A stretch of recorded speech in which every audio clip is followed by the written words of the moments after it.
নমস্কার বন্ধুরা, আমার আরও একটা নতুন ভিডিওতে আপনাদের অনেক স্বাগত। তো খুবই কষ্টের সাথে আজকে ব্লগটা শুরু করছি। এখন বাজে প্রায় 8টার মতো সকাল। তো আমাদের খালি গোয়াল কখনো হয়নি। আমার মা যেমন জন্মের পর থেকে গরু দেখে আসছে, আমিও আমার জন্মের পর থেকে গরু দেখে আসছি আমাদের বাড়িতে। তো মা বাপের বাড়িতেও গরু ছিল, শ্বশুর বাড়িতে এসেও গরু পেয়েছে। খালি গোয়াল কখনো হয়নি, বিক্রি করেছে কিন্তু খালি গোয়াল হয়নি। কিন্তু এবারটা একদম খালি গোয়াল হয়ে গেছে, কারণ এখন তো বয়স হয়েছে, এখন আর পারে না, বাবু বাড়িতে থাকে না আর করতো, কারণ একা একা থাকতো। তো এসব নিয়ে থাকতে মানে শরীরটা ভালো থাকে, যদি বসে যায় শরীরে রোগ আসে আর কি। তো গরুটা তো বিক্রি করে দিয়েছে, একটাই ছিল। তো তারপর এখন বাজে প্রায় 4টার মতো। ওম তো আরও আগেই রেডি হয়েছি, কিন্তু ওম যেতে চাচ্ছিল না। তো আজ বাড়িতে চলে যাব, শ্বশুর বাড়িতে আর কি।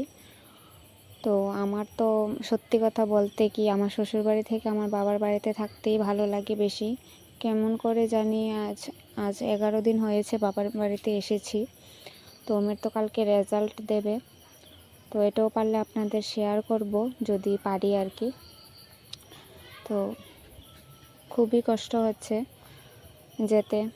তো এখন দোকানে একটু দাঁড়া করিয়েছে, কারণ ওকে বলা হয়েছে ওকে ওর পছন্দ মতো জিনিস কিনে দেওয়া হবে। তবুও ও যেতে চাচ্ছিল না, খুবই জোর করে এনেছি ওকে। কারণ ও জানেনই তো, ও কোথাও যদি যায় ওখানে একদম নিজের মতো করে নেয়, ও আপন করে নেয় খুব সহজেই মানুষকে।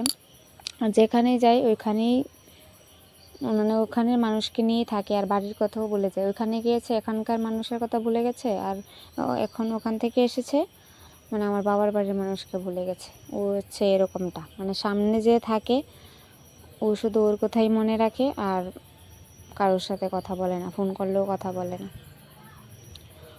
মানে ও হচ্ছে এমন আর কি। তো যদি ওর কালকে রেজাল্ট না দিত তাহলে যেতাম না, কারণ আজ বাড়ি একদম খালি হয়ে গেছে, গরুটাও নিয়ে গেছে। তারপর আমার বোনও চলে যাবে, আর আমিও তো চলে আসলাম। বোনকে পরে দিয়ে আসবে, আমাকে আগে দিয়ে আসছে, কারণ আমার বাড়ি তো একটু দূরে, বড় মোড়া পেরিয়ে যেতে হবে। তো আমাকে আগে দিয়ে আসবে, তারপর বোনকে নিয়ে যাবে। বাবা সারাদিন জার্নি করে যাচ্ছে, বাড়িতে তো কাজ, ঘর লাড়া দিয়েছে, মানে ঘরের বেড়াগুলিও ভেঙে গেছে, যেখানে গরুর রান্না হতো, তো ওই ঘরটাও ঠিক করছে। তো আমার মা বাবা আজকে খুবই কষ্টে থাকবে, কারণ ঘরটা এতদিন ভরা ছিল, আমরা দুই বোন একসাথে এতদিন, মানে আমি তো থাকি এখন, কারণ ওমের পড়ার এখন চাপটা কম, তাই আমি যদি যাই বাপের বাড়িতে তাহলে 8-10 দিন থেকে আসি। কিন্তু বোন তো যদি দিনের বেলা আসে তো বিকালবেলা চলে যায়, এরকম করে, কিন্তু থাকে না এতদিন এসে। তো বোনের ছেলেরও পরীক্ষা শেষ হয়েছে, ওমেরও পরীক্ষা শেষ হয়েছে। তো এতদিন আমরা দুই বোন একদম মঙ্গলবারে গিয়েছি। তো আজ হচ্ছে শুক্রবার, ও চলে গেল, আমিও চলে আসলাম। খালি গোয়ালও হয়ে গেছে, কোনো সময় এরকমটা হয়নি খালি গোয়াল আমাদের, মানে বেশি পালন করে না গরু, মানে একটা কি দুইটা, একটা যখন বাচ্চা দেয় তখন ওইটাকে ছাড়িয়ে তারপর আরেকটা বাচ্চা যখন থাকে ওইটাকে বড় করে, এরকম করে আর কি। মানে মা তো এইসব নিয়ে থাকে, হাঁস মুরগি গরু গাছ এইসব নিয়ে থাকে, কারোর বাড়িতে গিয়ে আড্ডা মারে না, এইসব নিয়ে থাকে, শরীর সুস্থ থাকে। কারোর বাড়িতে যদি আড্ডা মারতো তাহলে আরও বেশি খারাপ এগুলি, তাই না? কারণ অনেকের কথা, মহিলারা এক জায়গায় বসলে যা হয় আর কি। এসব কথার থেকে আমার মনে হয় এসব নিয়ে থাকা ভালো, গাছ লাগানো, হাঁস মুরগ গরু এসব নিয়ে থাকাই ভালো। তো দেখতে দেখতে চলে আসলাম, এই যে সিএনজি।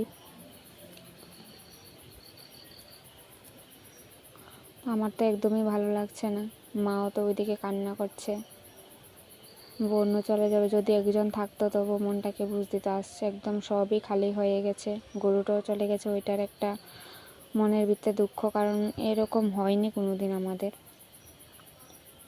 একদম খালি শূন্য হয়নি, আজ একদম শূন্য হয়ে গেছে আমার মা।